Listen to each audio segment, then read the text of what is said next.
The Ontario Rat 2, one of my favourite all-time knives. This is the Rat 2 in 5160. Then you can see the label there just above the serrations. This has been a great knife. This is my second one of these. I used one on the second Gulf War when I was out there, and the area up here I had that sharpened as a fighting tool, and this has stood the test of time, this. So it's just a quick look at this today. So there you go, there's the serrations. They're really sharp and they've held their edge really good. I really like the Ontario knives. It's a shame that the company is no longer with us, but this is a really handy tool. I'll just show you how efficient it is at chopping.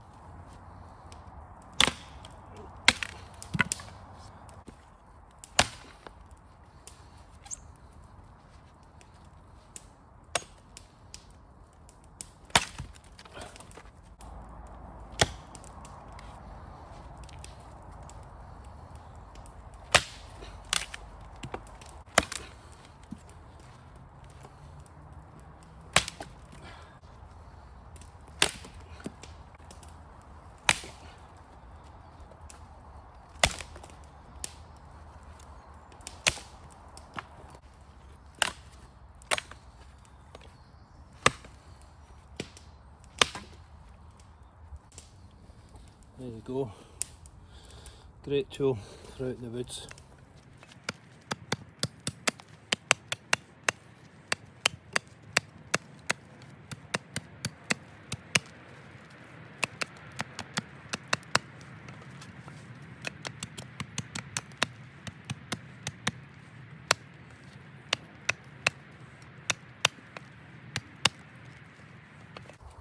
There you go, you smell it. So we go on with a bit of battening now.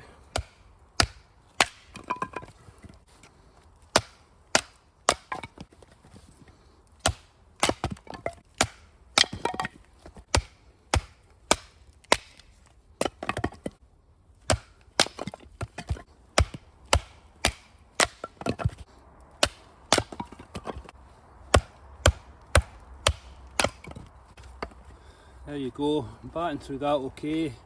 But as I says, sometimes with certain types of wood like pine, it binds to the blade if it's got lots of knots and sap within it.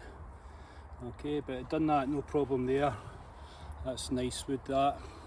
Deciduous, very easy for it. There you go. And just split your kindling down.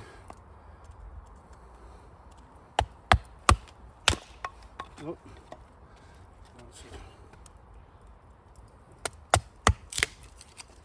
Easy for it.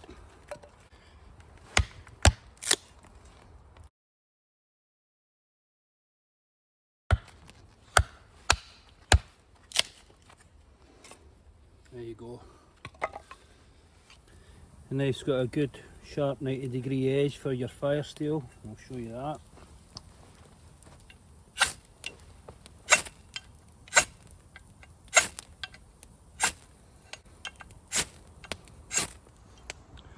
The knife itself is brilliant for holding an edge, keeps a good keen edge, and it's easy to sharpen in the field.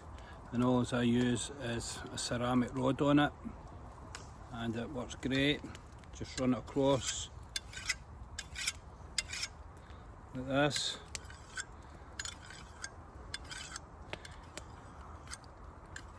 Holding the ceramic rod at approximately 45 degrees.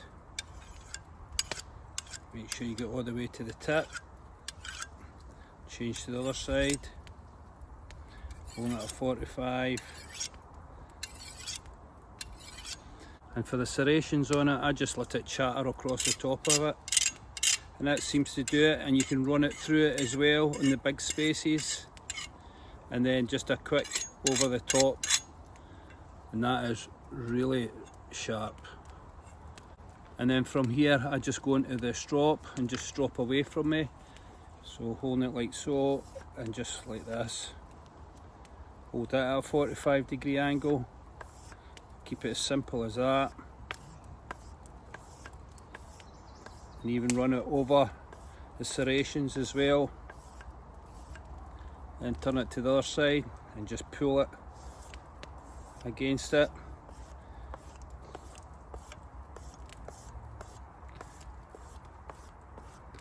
And that's all this knife really needs. The 5160 seems to hold a really good edge out in the field. It's not the best knife I've come across for battening, but solely because it's a high flat grind on it, and it's got a tendency with some woods to bind to it as you batten through it. But apart from that, I've got no complaints, and this has really stood the test of time for me. There you go, see how sharp that is.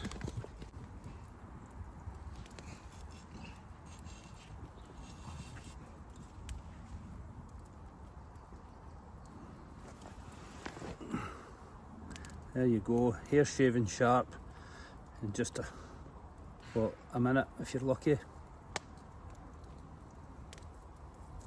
Right, so there you go, 5160. So you maybe get these on the second-hand market, and if you do come across it, I would recommend that you get one of these, especially if you're into doing a lot of battening and heavy chopping and building shelters. Excuse the dogs in the background there. And it's got a nice protective coating on it, and it doesn't really matter to me if this gets a bit of rust. You can see on the edge, but all I do is take a bit of sandpaper to that and it lifts it off like that. Really good knife this. Handle's large, it's good to wear with gloves. It is a bit thick here for me, my hands don't quite make contact, but I can't complain. It's a sure grip that you get with it. So I would definitely go for the Ontario Rat 2 before I would go for the SA Hungless. It's half the price, and I would say that because you get a Kydex sheath with it, with the Hungless knife, it is slightly better, but I suppose you could get one made for yourself. But I've got no complaints with the sheath it's coming with. Here, it's here on my side, still solid, still in one piece.